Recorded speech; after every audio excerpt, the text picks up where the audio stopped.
Okay. One final thing, because we have to wrap up soon. There's a little match happening tomorrow. I'm not sure if you heard about it. Liverpool, Manchester United, two teams. There's a few supporters around the world, apparently. But we are at Anfield. I know Jamo's going to be there as well. But what are your thoughts about this? I'm going to come to you first, because he has an allegiance here. You don't really have an allegiance whatsoever. No. But what are you thinking? Because I'm impartial. This match, when it occurred earlier this season, it was United that were in a bad run of form. Not to say that Liverpool have been in a bad run of form, they've picked up results, but it was the third game of the season.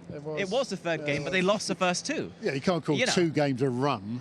It's Manchester United. This is Manchester United you're talking about. Against Brighton at home with a new manager and all these signings, and then Brentford as well. 4-0, and then you're up against Liverpool, who, let's not forget, did so well early this season, but a bit of a role reversal now.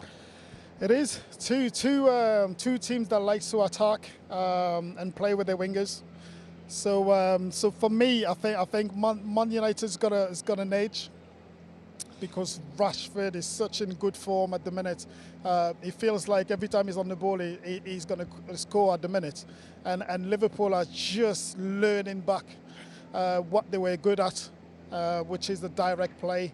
Because over the last couple of weeks, you know, you look like a team that wants to prepare a bit too much, and then they lose in possession and concede it.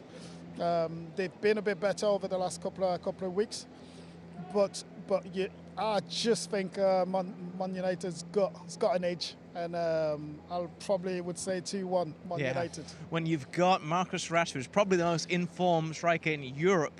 Possibly, I know Victor Osimhen over at Napoli might disagree with that statement, but no, he's in better form than that. He didn't score last night, Victor Osimhen, so they lost against Lazio. There you go. Did Rashford score last Premier League? Tomorrow we'll find out. Yeah. So going back to it, first of all, Man United lost their first. Liverpool drew their first 2 games. Yes. Yes. So they weren't in great form when they played Manchester United at Old Trafford. At least they had points.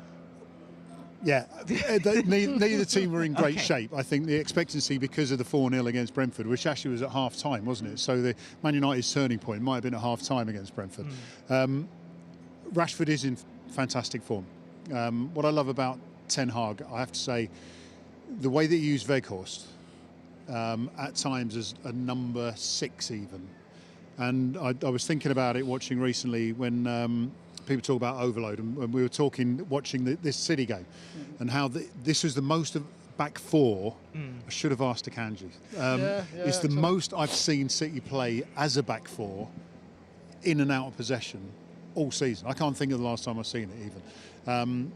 And when you're looking at the Weghorst, it's like the overloads in midfield. It's what Pep likes, and hence the reason the fullback sort of, everyone knows this. Weghorst becomes an individual overload because he is so hard to handle. Midfielders aren't built like that. So in a way, what Ten Hag has done is made that overload with one player, but he creates the passing opportunities for Rashford, for Bruno Fernandes, whatever. It'll be interesting to see how, if he plays that similar way against Liverpool handle that. From a Liverpool side, and if I am slightly biased, the Real Madrid. No worries. Well, the Real Madrid game is obviously the fly in the ointment. This is the one that everyone will go, well, hang on a minute, they got smashed by Real Madrid. Real Madrid are an excellent team. They're the best team in the world, and they've got some of the best. They've actually got the best player in the world, and some of the best young players. So if you're going to get beat by anyone when they're on form, and Real Madrid were on that day, it's excusable. The last 4 Premier League games, Liverpool have had clean sheets. So when you talk about confidence in the defence, then you would argue that Liverpool have the confidence of defence. The one thing they got to overcome is, I think it's 2 games since the end of the World Cup that Man United haven't scored 2 or more goals. This is a goal-scoring machine at the moment, and therefore it's going to be the battle of the goal-scoring machine against the battle of the defences.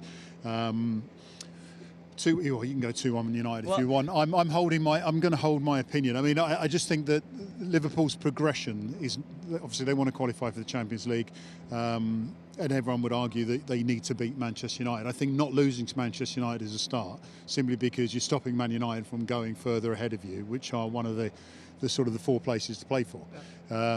It would also help Man City, and Arsenal. But I think Liverpool's progression, similar to what you're saying here with Man City. I mean, obviously the Champions League is still a focus. They're still in that tie. And if they can keep progression through performance as opposed to just results, then even a draw against Manchester United in a good performance would be more important long term than just nicking 3 points in a scrappy game. If Liverpool wants to win tomorrow, you would have to see Camisero not being able to play into an exploit space, which he has been doing for the last couple of months. It's been an immense for Man United. Come on, I need a prediction. You're backing Manchester United. You don't have to give me a 2-1. scoreline. Yes, 2-1. Very quickly, JMO. Oh, okay, 2-0 Liverpool. 2-0 Liverpool, there you go. Oh, wow. And I'm expecting a ferocious atmosphere because Erik ten Hag has been playing down the atmosphere. He's saying it's just a football game, it's 3 referees, 4th official. I'm sure the Anfield faithful will be turning up the volume tomorrow. It should be fascinating.